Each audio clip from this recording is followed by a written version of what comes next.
سيدنا وحبيبنا شفيعنا رسول سيدنا محمد صلى الله عليه وسلم ورسوله وسوره وذريته سيدنا رسولنا محمد وعبده سيدنا نبينا محمد كنا محمد العالمين ورسوله وفروعه وجميع سيدنا العالمين من اجل الشيء وكل سيد مخلوق يرودان من الخير ونقول بالأنفاس من أقول الله ورسوله الشيخ علي من عبد الله ولا سمع من حسن ورسول الله راضي وكل الشيخ الحبيب الله من على الحمد لله مشايخ من الله الحبيب حسن الحبيب سيدنا الله ورشد إخوانهما سوينا روحي سيدنا العالمين سوينا الله ورشد المصدقين والرشيد سوينا الله يوم رحمنا وإجدادنا وإجدادنا ومشايخنا ومعلمين وضرباتنا سوينا روحي والدينا ووالديكم وأخواتنا وأخواتكم وأخوات المسلمين أن الله يغشاهم بالرحمة والمغفرة أن الله يغفر لهم ويرحمهم ويعلي درجاتهم في الجنة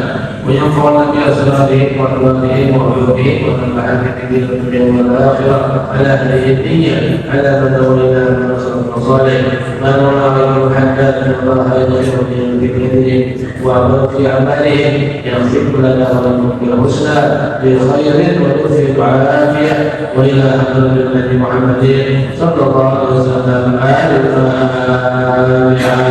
أعوذ بالله من الشيطان الرجيم بسم الله الرحمن الرحيم الحمد لله رب العالمين الرحمن الرحيم مالك يوم الدين إياك نعبد وإياك نستعين اهدنا الصراط المستقيم صراط الذين أنعمت عليهم غير المغضوب عليهم ولا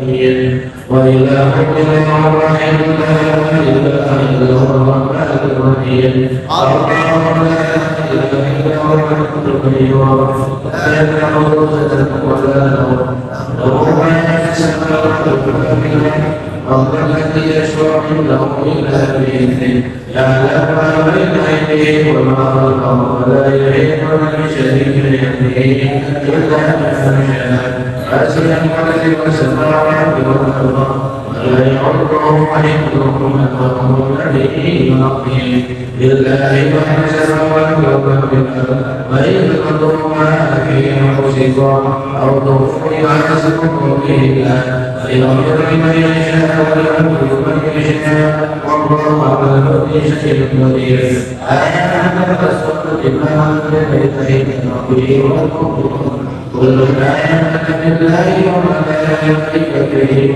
ورسله لا نفرق بين أحد ورسله وقالوا سمعنا وأطعنا غفرانك ربنا وإليك المصير لا يتخذ الله نفسا إلا وسعها لها ما كسبت وعليها ما اكتسبت ربنا لا تؤاخذنا إن نسينا وأخطأنا ربنا إذا يسر كما أمرنا كالذين من قبلنا ربنا حملنا وأمرنا واغفر لنا وارحمنا أنت مولانا لا إله إلا الله له الملك والحمد لله يحيي وعلى كل شيء قدير لا إله إلا الله له الملك والحمد لله يحيي وعلى كل شيء قدير لا إله إلا الله وحده شريك له له الملك والحمد لله يحيي وهو على كل شيء قدير سبحان الله والحمد لله لا إله إلا الله والله أكبر سبحان الله والحمد لله ولا إله إلا الله والله أكبر سبحان الله والحمد لله ولا إله إلا الله والله أكبر سبحان الله وبحمده سبحان الله العظيم سبحان الله وبحمده سبحان الله العظيم سبحان الله وبحمده سبحان الله العظيم ربنا اغفر لنا وتب علينا إنك أنت التواب الرحيم ربنا اغفر لنا وتب علينا إنك أنت التواب الرحيم الرحيم ربنا وتب علينا إنك أنت التواب الرحيم اللهم صل على سيدنا محمد اللهم صل عليه وسلم اللهم صل على سيدنا محمد اللهم صل عليه وسلم اللهم صل على سيدنا محمد اللهم صل عليه وسلم أعوذ بكلمات أعوذ بكلمات أعوذ بكلمات بسم الله الذي لا يضر شيء في الأرض وفي السماء وهو السميع العليم بسم الله الذي لا يضر شيء في الأرض وفي السماء وهو السميع العليم بسم الله الذي لا يضر شيء في الأرض وفي السماء وهو السميع العليم رضينا بالله ربا وبالإسلام دينا وبمحمد نبينا رضينا بالله ربا وبالإسلام دينا وبمحمد نبينا رضينا بالله ربا وبالإسلام دينا وبمحمد نبينا بسم الله والحمد لله والخير والشر بمشيئة الله بسم الله والحمد لله والخير والشر بمشيئة الله بسم الله والحمد لله والخير والشر بمشيئة الله آمنا بالله واليوم الآخر آمنا بالله واليوم الآخر وكان الرحيما بالأمر الرحيم آمنا بالله واليوم الآخر وكان الرحيما بالأمر الرحيم يا ربنا ورحمنا ورحمة الذين يا ربنا ورحمنا ورحمة الذين يا ربنا ورحمنا ورحمة الذين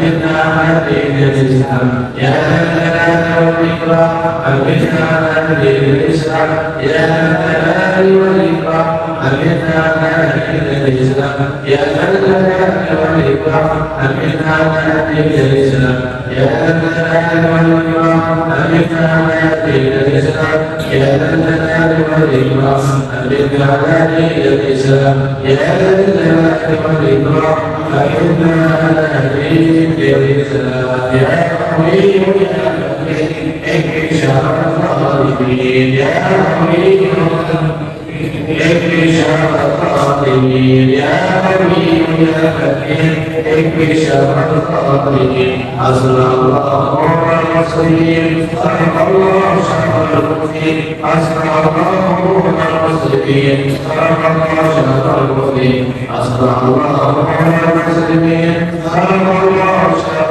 الوكيل يا عليم يا كبير يا عليم يا قدير يا سميع يا بصير يا لطيف يا خبير يا عليم يا كبير يا عليم يا قدير يا سميع يا بصير يا لطيف يا خبير يا عليم يا كبير يا عليم يا سميع يا بصير يا لطيف يا خبير يا خالق الحق يا خالق الله يا خالق يا خالق الحق يا خالق الله يا خالق ويرحم يا خالق الحق يا خالق الله يا خالق ويرحم استغفر الله استغفر الله أستغفر الله من خطايا أستغفر الله من خطايا أستغفر الله من خطايا أستغفر الله من خطايا أستغفر الله من خطايا أستغفر الله من خطايا لا إله إلا الله لا إله إلا الله لا إله إلا الله لا إله إلا الله لا إله إلا الله لا إله إلا الله لا إله إلا الله لا إله إلا الله لا إله